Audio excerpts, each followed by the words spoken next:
I'm Laura Ingraham, and this is the Ingraham Angle from Washington tonight. America overrun. That's the focus of tonight's angle.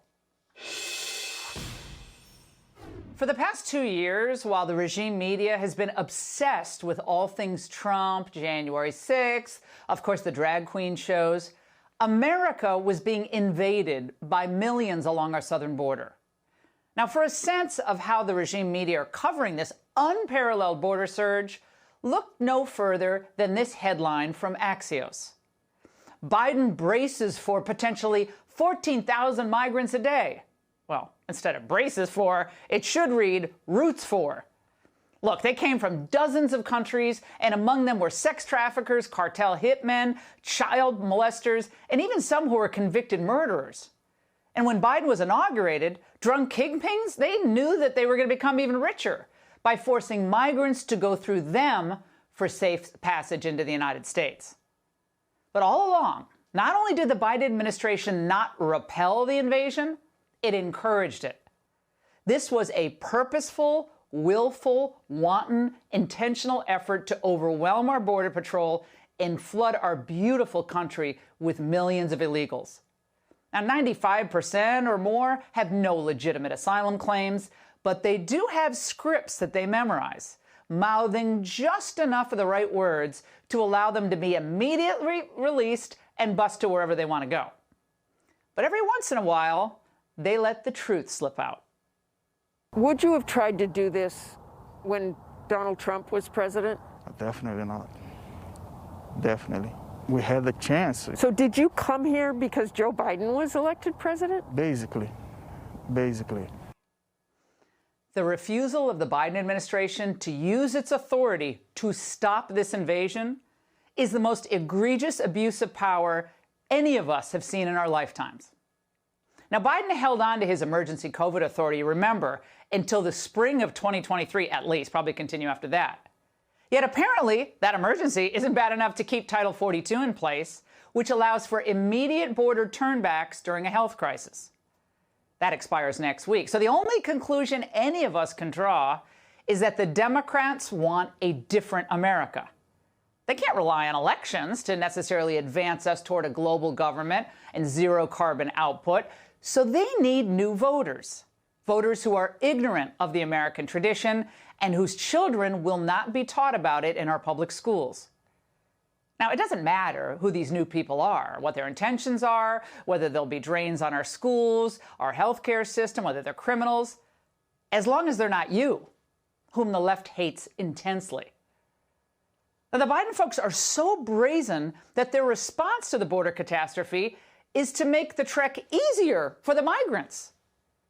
Why allow them to walk when we can fly them into the United States? So the Biden administration is considering expanding, not shrinking, asylum categories to include Cubans, Haitians, and Nicaraguans. And they'll allow them to be flown into the country after merely applying for asylum abroad. The doddering Biden has never been to the border. We've known that. A total dereliction of duty.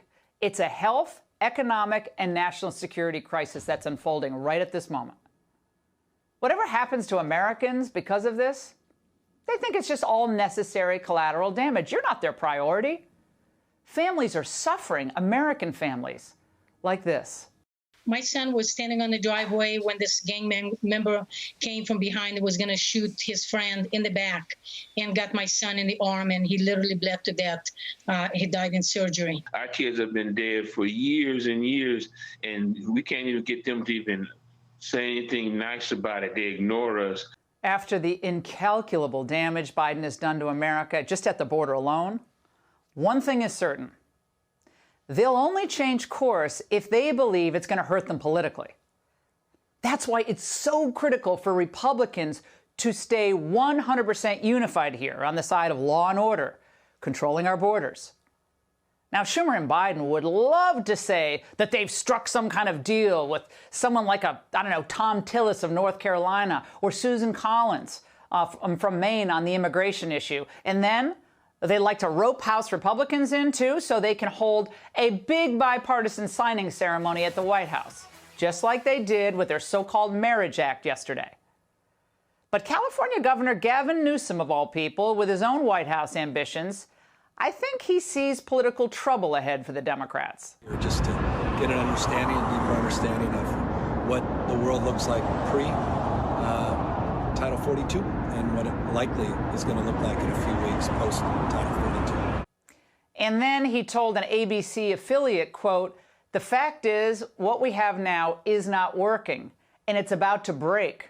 I say this not to point fingers," he said, "but as a father and as someone who feels responsible to be part of the solution." Now, millions of American patriots over the almost now 250 years have sacrificed so that we'd remain a free and independent nation, one where we control our own destiny, one where government represents what's best in our interest for us. But now, for almost 2 years, we've had a government whose main goal is to get you used to a lower standard of living and a new normal. Yeah, that new normal requires you to suspend your own dreams and beliefs for a nightmare that will never end. So it's going to be up to us to awaken those who are still asleep out there and mobilize for the next election against anyone of any party who facilitated this invasion. And that's the angle. Hey, Sean Hannity here. Hey, click here to subscribe to Fox News YouTube page and catch our hottest interviews and most compelling analysis. You will not get it anywhere else.